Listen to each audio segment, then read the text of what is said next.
All right, so there's this great piece that Empower Texans has on its website right here. Seliger, quote, "Constitutional carry is a misnomer." It's written by Matt Stringer. And this is actually kind of an interesting little article because at the Texas State Republican Convention, constitutional carry was obviously one of the issues that was put as a legislative priority by the grassroots Republicans who actually show up and care about liberty and freedom. And the goal is to guide the party in the way that the grassroots and would like the party to be guided. And so constitutional carry was put on there. I was there for the priorities committee as well as the rules and stuff like that, but mostly I stuck to the legislative priorities committee. And so constitutional carry was put up and there was no debate about it. It was actually quite unanimous.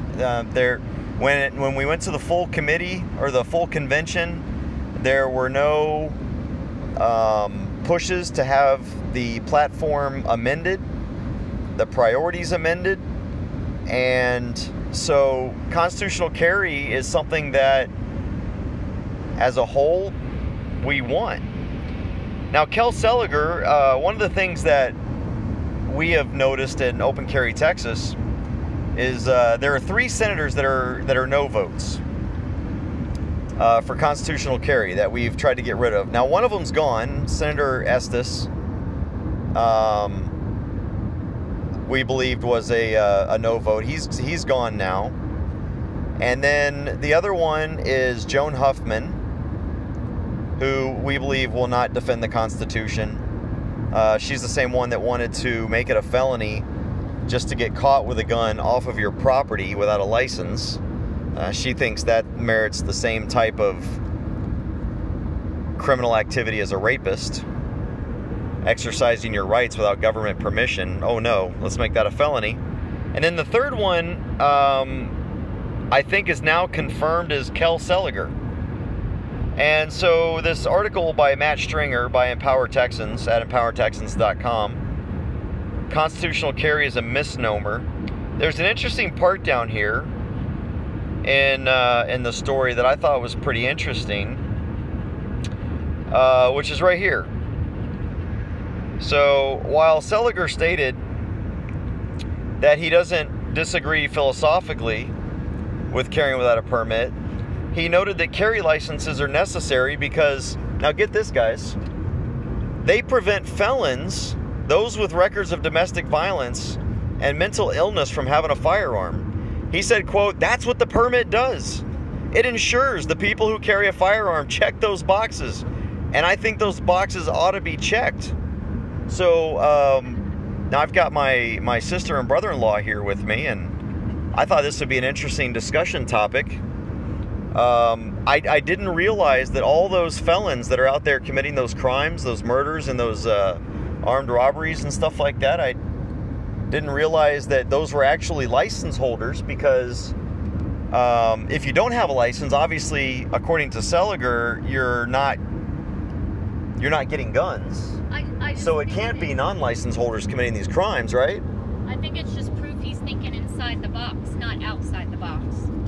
You think he's combined by too many boxes that he's talking about checking? Yes, the boxes are so important because we all fit in boxes, right? I just didn't realize that the license to carry was so effective at keeping criminals from carrying. I mean, what? Well, I mean, they don't really have them in Chicago, so I assume that none of those shootings happen because of licenses.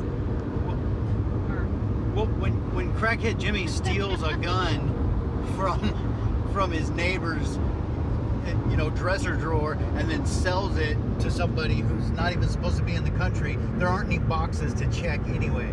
Like it's just like, oh, you got my money? Yeah, okay, here's your gun. Like, we never met.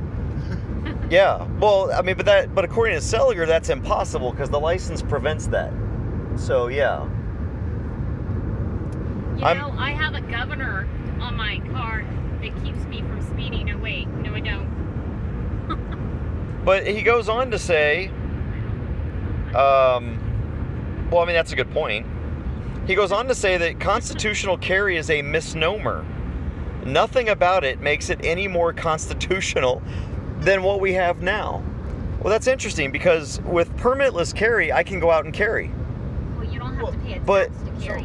and I don't have to do anything. I just have to be a law-abiding citizen. But he just said that infringements are no more constitutional than not having infringements, even though the Constitution literally says shall not be infringed.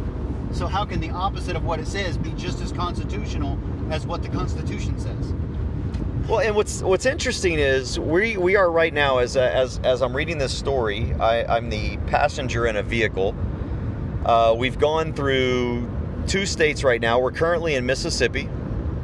So we've gone through Louisiana and Mississippi. Both states do not require a license. Now, do not require a license to open carry, at least. In Mississippi, where we're at now, it's a constitutional carry state, which means you don't have a license to conceal or open carry. But Seliger is saying that Texas is no different than Mississippi now because Texas requires a license to carry, a government permission slip, which... So I'm confused if, and, maybe you can answer this for me.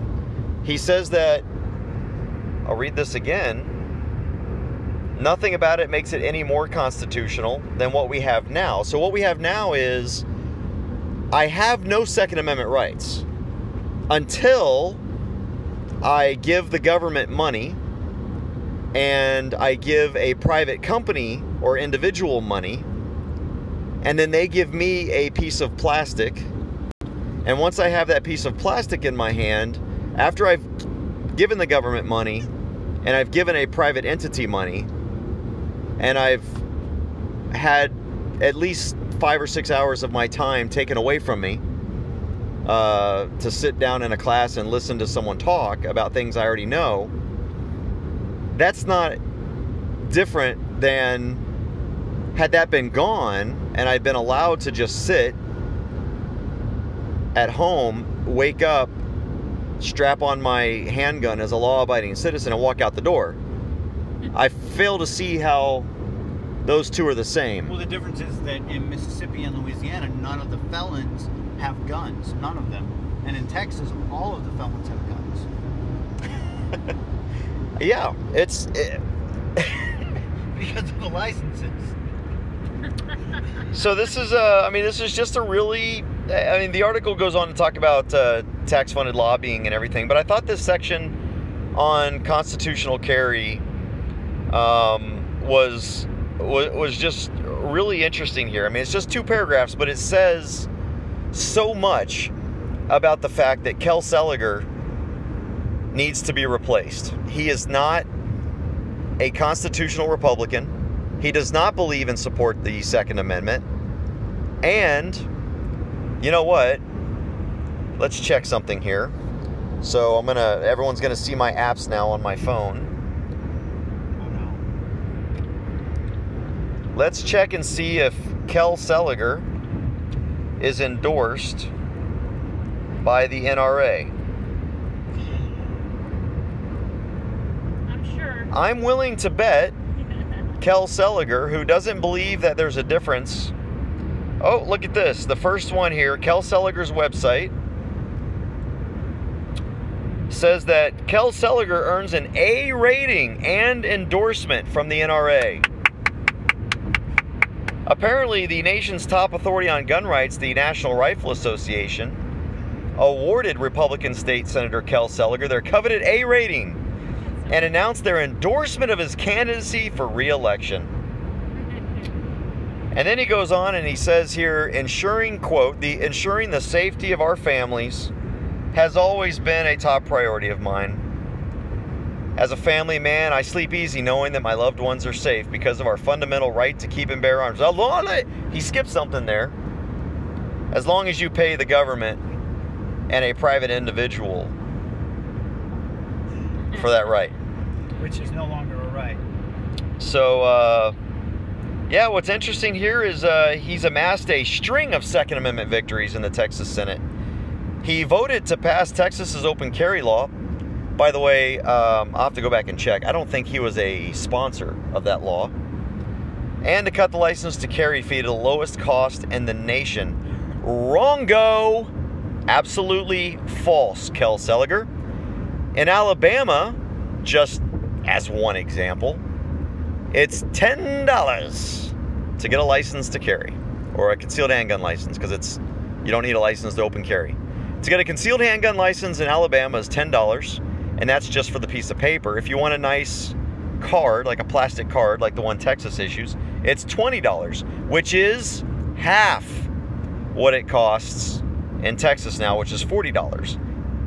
And you don't need to pay the $50 to $100 fee that it costs to take the quote-unquote training in order to have the privilege to give the government $40 to get the permission slip to carry. So not only is Kel Seliger obviously anti-Constitution, anti-Second Amendment, but he also is very uneducated and uninformed about the fact that our state license is not the lowest cost in the nation. Seliger also played a key role in passing the campus carry law that allows students at public Texas universities to protect themselves. Last I checked, I don't think he was a sponsor of that one either. I'll go check. I might be wrong on that one. It's possible he was a sponsor on that one, but he definitely didn't support it. There you go. Kel Seliger, ladies and gentlemen, the champion for gun rights, opposes constitutional carry because it's no different than having to get a government permission slip and paying a Second Amendment tax.